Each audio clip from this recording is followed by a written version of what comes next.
आदिवासी महासभा, ये मुस्लिम लीग को भी आमंत्रण करती है। 42 में जब 5वीं अध्यक्षता होती है फिर से, तो ब्रिटिशर्स को समर्थन प्रदान करते हैं।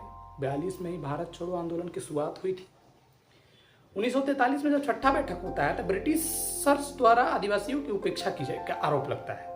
जब 46 में जब छठा बैठक होती है तो उस समय ब्रिटिशर्स द्वारा इस पे उपेक्षा के आरोप लगाए कि हम लोगों ने उनका समर्थन भी किया और हमने अपने प्रांत की अलग गवर्निंग प्रांत की मांग भी की, लेकिन हमारा समर्थन को ठुकरा दिया, सिर्फ यूटिलाइजेशन किया, हमारी समर्थन को लिया लेकिन हमारी तरफ कोई ध्यान नहीं, इसलिए उपेक्षा की।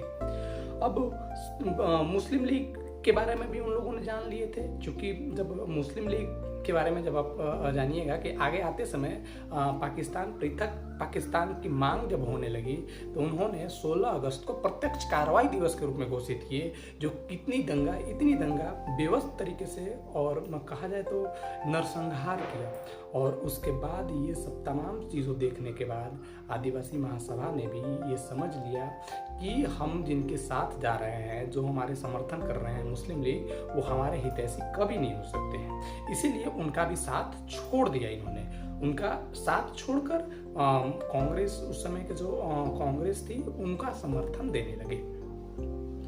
अब आगे जब आप देखिएगा तो चूंकि एक थोड़ा सा यूनिक चीज़ है जिसको आप सुनिएगा तो बड़ा ही इंटरेस्टिंग लगेगा कि मुस्लिम लीग क्या चाहता था कि आदिवासी बहुल जो है उसको क्या बनाया जाए। तो कहा गया कि जो पूर्वी पाकिस्तान, जो बांग्लादेश, आज के बांग्लादेश, अभी हालात उसकी ठीक नहीं है, पूर्वी पाकिस्तान और ये जो आदिवासी बहुल क्षेत्र है, इसको मिलाकर हम क्या बनाएंगे, बंगिस्तान बनाएंगे। बंगिस्तान बनाने की मांग, आदिवासी बहुल क्षेत्र आदिवासी स्थान हो जाएगा और पूर्वी पाकिस्तान, ये जब दोनों मिल जाएगा तो इसकी क्या बनेगी भूमिका, क्या बनेगी, बंगिस्तान बनेगी। अब जब ये आदिवासियों ने जाना और ये बात पे भी उन लोगों ने सहमत हो गया था कि कोई बात नहीं, हमें गवर्निंग प्रांत तो मिल रही है, हमें एक प्रांत की भी तो कल्पना हो रही है, तो उन्होंने इसका समर्थन किया था।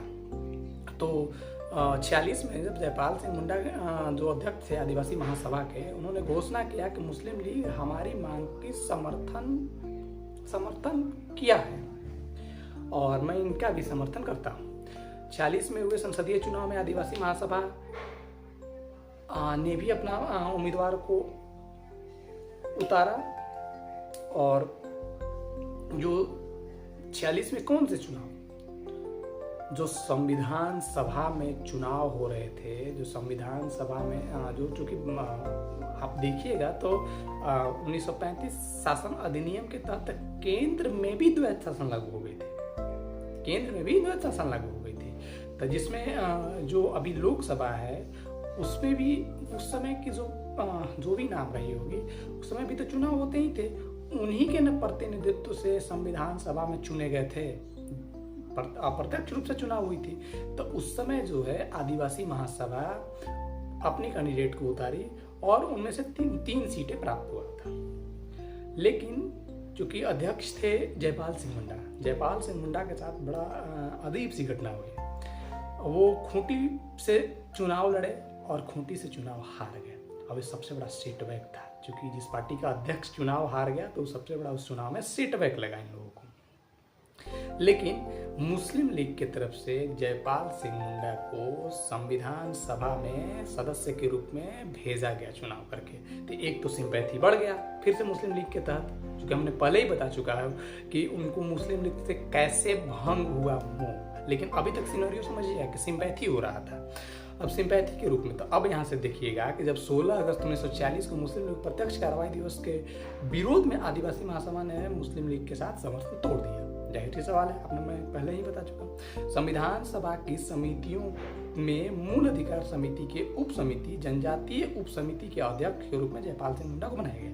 लेकिन जब ये इसका विरोध किए इन्होंने, लेकिन चूंकि तो चुने जा चुके थे संविधान सभा के सदस्य, तो संविधान सभा के सदस्य में मूल अधिकार समिति, जो मौलिक अधिकार समिति है, उसके उप समिति थी जनजातीय उप समिति जिसके अध्यक्ष थे जयपाल सिंह मुंडा।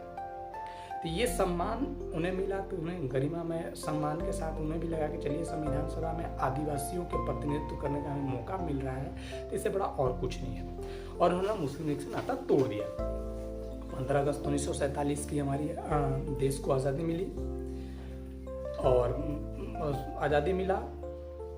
लेकिन उस समय की क्या स्थिति रही कि देश की आज़ादी के बाद सरायकेला खरसावां, हमने चर्चा भी किया है कि सरायकेला खरसावां झारखंड के कोल्हान क्षेत्र का एक जिला है, उसे उड़ीसा में मिला दिया गया।